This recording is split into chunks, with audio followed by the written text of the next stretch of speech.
It is time. It is time for another cruise and another cruise video.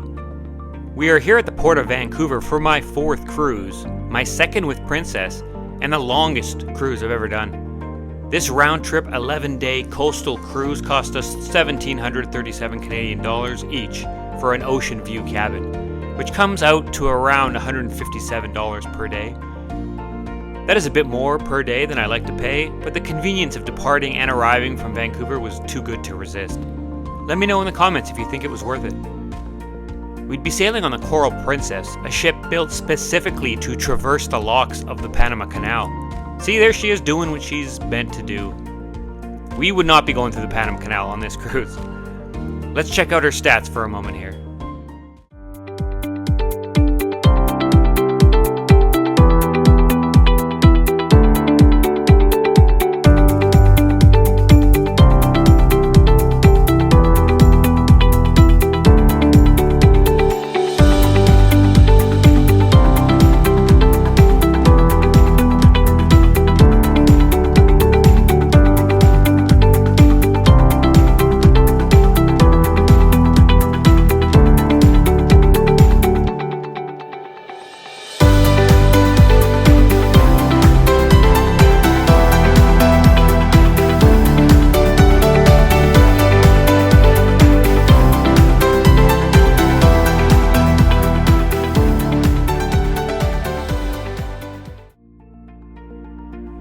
So this ship is the smallest ship Princess has by pretty much all metrics. Even her sister ship, the Island Princess, has been refitted to accommodate more passengers, but the Coral hasn't, and as far as I know, won't be getting this upgrade. The first area we find ourselves in is the main atrium, which spans decks 5, 6, 7, and 8, and is very impressive. Most of the ship's amenities branch off of this area, and quite often music, competitions, and many other things take place here. The panoramic lifts, which in some circles are called elevators, have floor-to-ceiling glass for great views. Though take note, they only serve the atrium. They do not go higher than deck 8. I forgot this a few times, and sometimes found myself wandering around aimlessly on deck 8.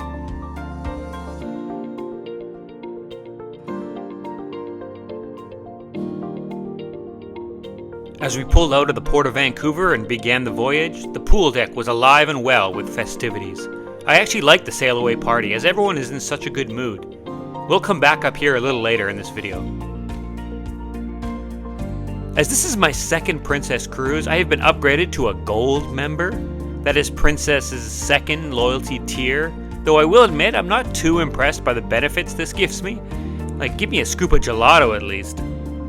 So yeah, you have to wear this medallion at all times. If you scan it at these large displays, which are all over the ship, you can do all sorts of things, including locating your travel companions. I thought that was pretty good. It also opens your cabin door as you approach, though mine wasn't quite sure if it wanted to let me in. I had to wait for it to authorize quite a few times. The room, located on deck 5, was small but comfy. Being an older ship, you won't find many outlets, but I believe in its latest refurbishment they did install these USB ports, so that was nice. The natural light was much appreciated on this trip. Due to my mom's elite status, we got 1 complimentary minibar setup. That'll do me just fine. The bathroom had everything you need, including body wash, shampoo, conditioner, and hand wash of just average quality, I'd say. We had a ladder stored in our room for some reason. If you know what this is for, let me know in the comments. The ship harkens back to the golden age of cruising. You won't find the amusement park at sea concept here that more modern cruise ships seem to be aiming for. Nowhere is this more obvious than the Wheelhouse Bar, a Princess staple at this point, with art and callbacks to various maritime themes. A great place for a classic cocktail. I was impressed with the size of the Wheelhouse Bar on this ship. I've been on the Grand Princess, which is a bigger ship, but it had a much smaller wheelhouse bar. This one was absolutely gigantic in comparison. The library and card room, which are in danger of going extinct on other cruise ships, are both pretty substantial here. The library especially has a decent collection of books and great chairs in front of the window to read them.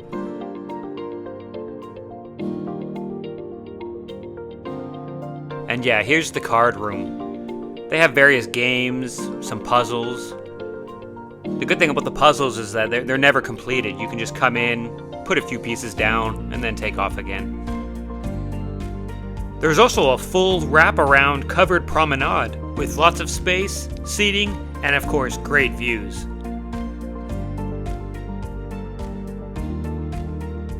You missed the good old days of cruising. This might be the ship for you. Of course, I don't mean there isn't things to do. This here is the multi-use 2-storied Universe Lounge. It's used for pretty much anything and everything. Trivia, game shows, Zumba, bingo, and whatever this is.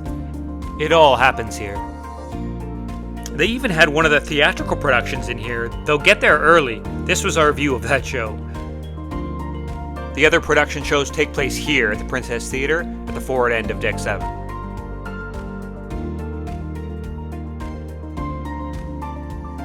And this here is Deck 14, the main pool deck.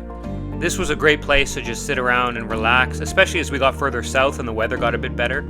That's the good thing with these smaller ships, is that it never feels overcrowded. I never had a problem finding a spot here, not even close to being full.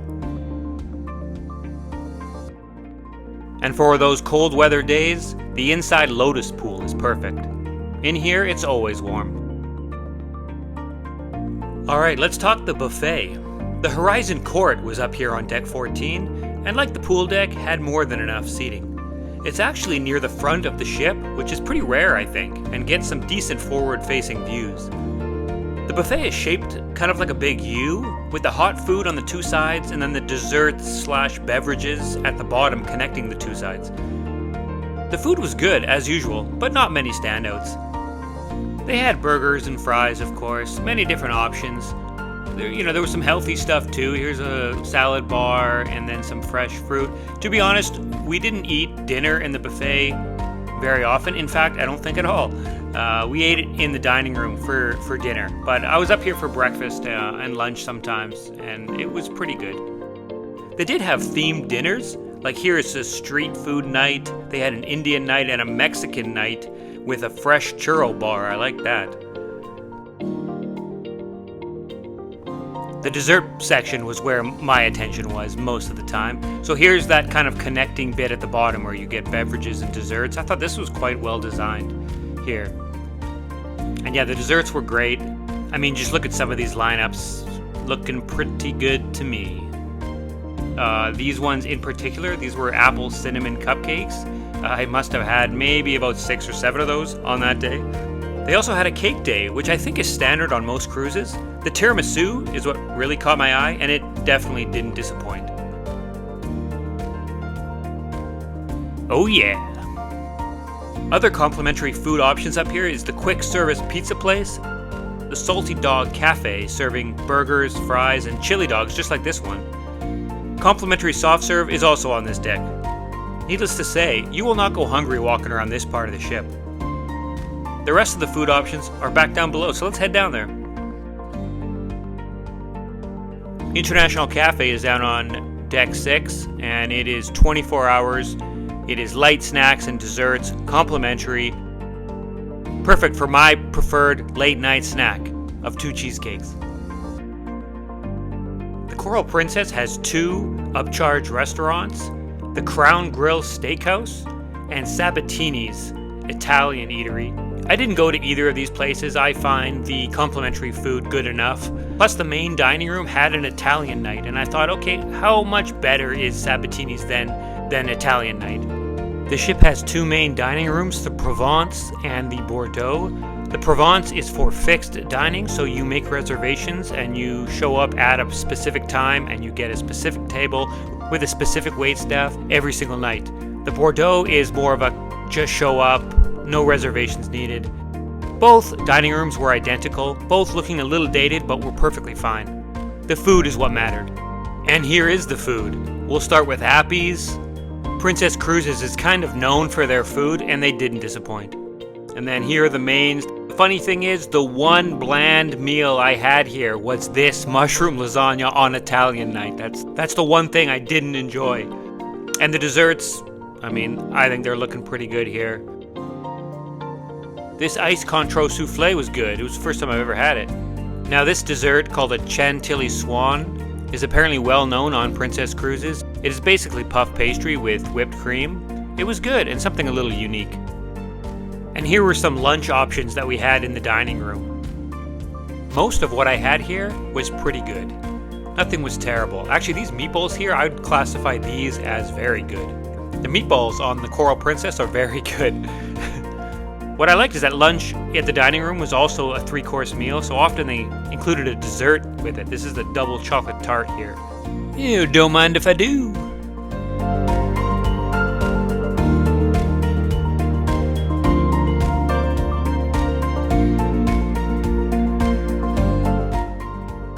The main production show was an original works called The Secret Silk. This show features a fusion of puppetry, contemporary music, dance, and special effects. It's inspired by a Japanese fairy tale. I like the puppetry especially. I mean, they had this horse, and then there was snakes that were shooting things.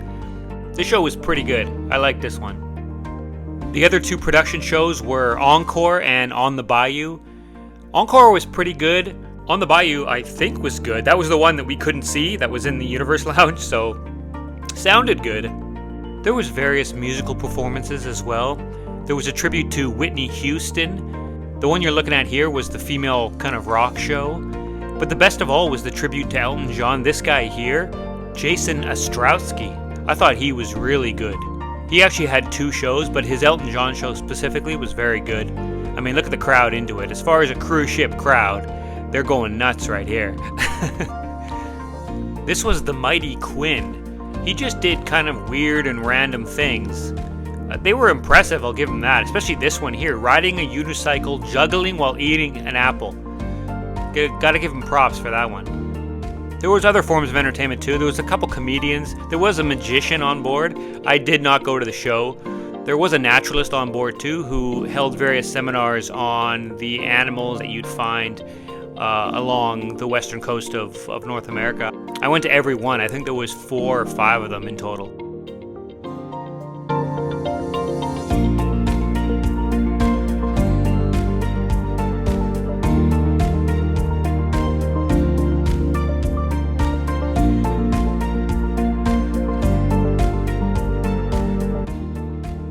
As far as the destinations go, they were of secondary importance. I've been to all these cities before, and certainly we didn't have any excursions planned. I don't think anyone did, actually, because we got this notice of some pretty decent discounts on some of these excursions, so I don't think this is an excursion-heavy cruise. Seattle was nice. We just kind of roamed around the Pike Place Market. Here's the first Starbucks, and look at the line inside. Crazy. And look at the line outside to get to the line inside. Though I do find it fascinating that there's 38,000 Starbucks locations worldwide, and it all started right here. And we were able to catch the fish throwing. There was a big crowd gathered about every 10-15 minutes, and these guys would be tossing the fish. That's the famous thing to see at the Pike Place Market in Seattle.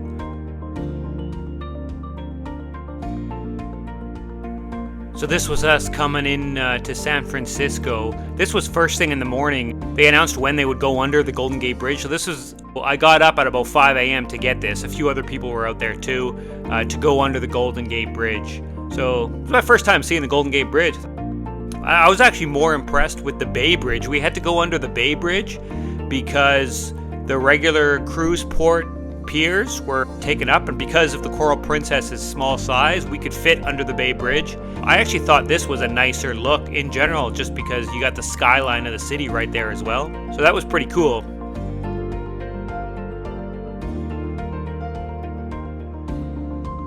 But we were a little bit away from the city. We were docked in a relatively industrial area. Princess did offer complimentary shuttles into town, because we were quite a ways away from where we kind of expected to be docked. So we eventually got to the Fisherman's Wharf area, where it was a nice little area. It was almost like an amusement park. There was rides, there was a Ferris wheel, lots of places to eat. Also, there's a ton of sea lions. It's kind of famous. You go and you check out the sea lions. Right here, there looks to be about 50, while we were told sometimes there's up to 2,000. I don't know where they are here. Maybe a bunch of them are out to eat. Also, this robot barista right here, I had to do it. I don't usually get a latte. I'm kind of more of a black coffee guy, but I was like, I gotta see this thing do a little design with the foam. And yeah, it didn't disappoint. Sorry about the focus here. I forgot to change the focus. That's why the cup is a little bit blurry. But you get the gist. Look at that. Money well spent. We did jump on these trams. Now, these are the F Market historic trams that run around certain areas of San Francisco. These have all been reclaimed from various parts of the world, a lot of them from other US cities, and they have a little display on them that tells you where they're from and from what date and all that. And that was nice. A leisurely tour on a historic tram sounds good to me.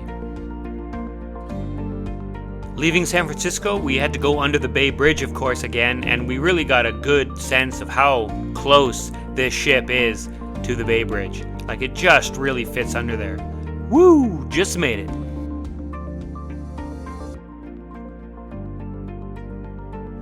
Our next stop was San Diego, a place I've been to before on my first cruise. We decided to do the hop-on, hop-off tour, a classic.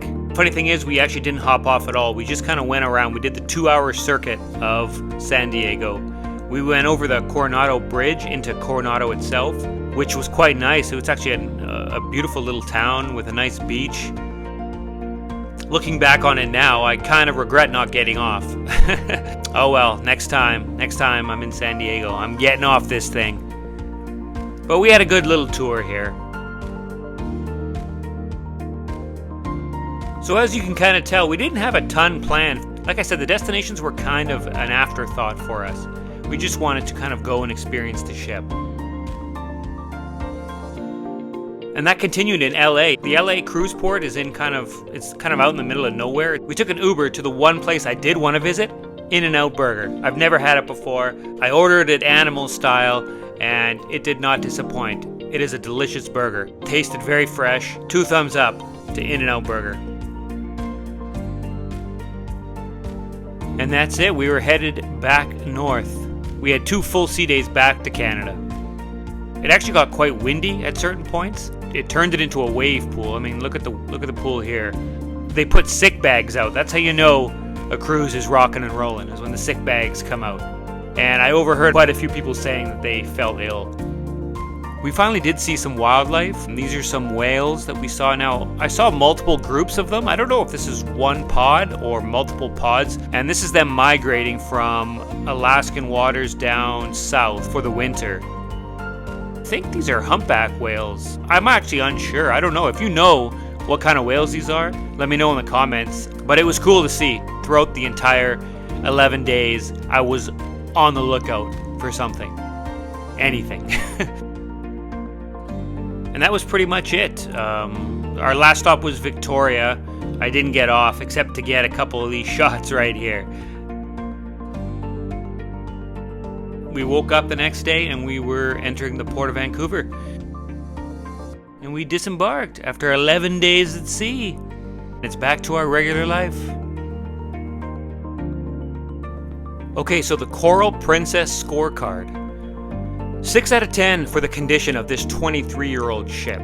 It's weird, some parts were nice and clearly recently refurbished, but other parts were original and looked like it.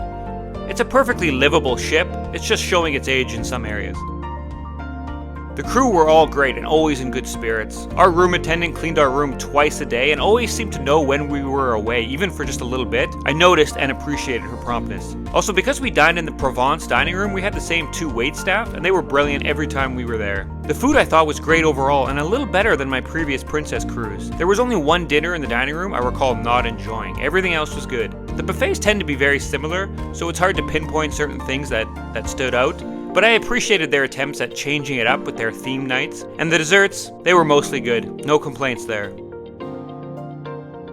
The entertainment staff, like the people who hosted the trivia and games and such, were mostly good and usually high energy. The production shows were all of a similar quality and enjoyable. A few hiccups, like they postponed one of the shows due to performer's sickness. Also, one of the comedians missed the boat, I remember that. We also had the farewell show on our second last day, which I thought was weird. It made the actual last day kind of feel like a type of purgatory. I don't know if that makes sense. And the itinerary, perfectly fine, but I did deduct a point due to us being shipped off to the industrial port in San Francisco at the last minute. Definitely would have preferred our original port right at Fisherman's Wharf. The port of LA is also not my favorite, but I do love the port of San Diego, I will say that. Very convenient. So yeah, that's the end of the trip and the end of the video. I'll see you next time. Thanks for watching.